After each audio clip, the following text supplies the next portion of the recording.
Leads us right to our booking.com moment of the game. It's obviously the moment that we're going to spend a lot of time talking about. Brooks Orpik, second period, the hit on Jonathan Toews. Let's start with the actual hit itself. It looks like he maybe leaves his feet there. Let's talk legality. What do you think? I think it's a clean check. I think his feet go up in the air after contact, so that would be a follow-through. And in my mind, it's a good, clean check. Unfortunately, the captain of the Chicago Blackhawks is injured, and a possible MVP season in jeopardy because of how strong Jonathan Toews has played throughout the year, and the chance for a Stanley Cup becomes a huge question mark for the Blackhawks. I want to go back into something that we touched on during the intermission. You see a hit like that, Patrick Kane's already out for your team, now your captain's out, you go into the locker room. Probably retribution's going to be on your mind if you're a Chicago Blackhawks player. In your mind, what makes that so difficult? It makes it difficult, because you have a guy who operates on a predatory level, that's Brooks Orpik, but he refuses to fight. He refuses to face the music when it comes to that end of physicality. He makes a conscious choice. He's allowed to do that in this game. You don't have to fight. You can turtle. We've seen that. There's a history of what's happened to Brooks Orpik when somebody challenges him, and that happened in Boston. We know that if you're playing against Orpik and he did that, it would obviously upset you. How would you feel if you were his teammate? It would be difficult, especially if you had to fight for him.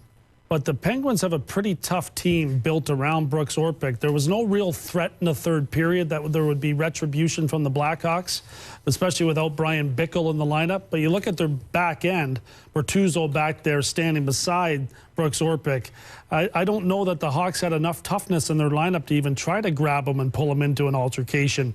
The Penguins have a pretty tough team built around some of their star players.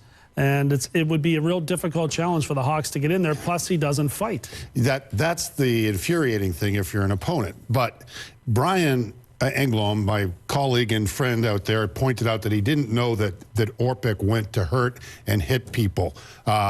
And I tell you, there's a history here. Jeff Skinner, knocked unconscious. Derek Stepan, Louis Eriksson, Jonathan Toews today. Eric Coley broke his neck. This is a dirty hit. It barely, I don't know if it's legal or not. I don't know if Eriksson may have just ticked the puck, but he didn't care if he ticked the puck or not. And this is what led to Thornton, the Bruins tough guy, coming over and giving him a rap in the head. Orpik was out for 8 games. Sean Thornton was out for a lot more than that. But the frustration could be overwhelming. Eric Greiber last year, Brooks Orpik knocked out of the playoffs. Tim Gleason suspended. He was suspended also for the Cole hit, which was broken. There's the Stepan hit that drove Tortorella into a frenzy.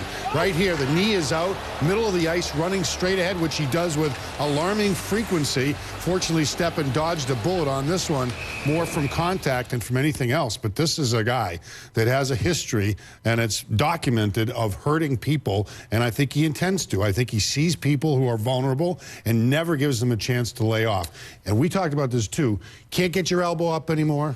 Can't get your stick up anymore. All the stuff that you used to protect yourself is going the way of the dinosaur. The way to react if you're on the ice when one of your teammates gets hit like that is immediately. When you react immediately and go in there to the defense of your teammate, you're much more likely to be able to get some retribution when it happens right away. When you have to think about it and it's being planned, that's when it works against you, and that's when you're going to get yourself in a whole lot of trouble. I played with Peter Forsberg in Colorado on the same line. He got hit by Todd Simpson in Calgary. It was a knee hit to Forsberg. I knew I had to go in and fight right away. Even though Simpson was a lot tougher player than I was, it doesn't matter where you are as far as the toughness on your team. You need to react immediately when a hit like that happens. The Hawks didn't do that in this game. They waited till the third period. And when they don't, does that put a star player on your own team at risk? Sure it does. I mean, this is what people want when they talk about self-policing, having the players police the game, and those people who want to have the elimination of the instigator rule. This is what they would say is a situation where that somebody could go in and take that first pop. I don't happen to agree with that because I've seen it when the instigator rule wasn't around. It's no fun getting sucker punched. And in terms of star players, Sidney Crosby really the star of stars. 2 goals tonight, 99 points on the season after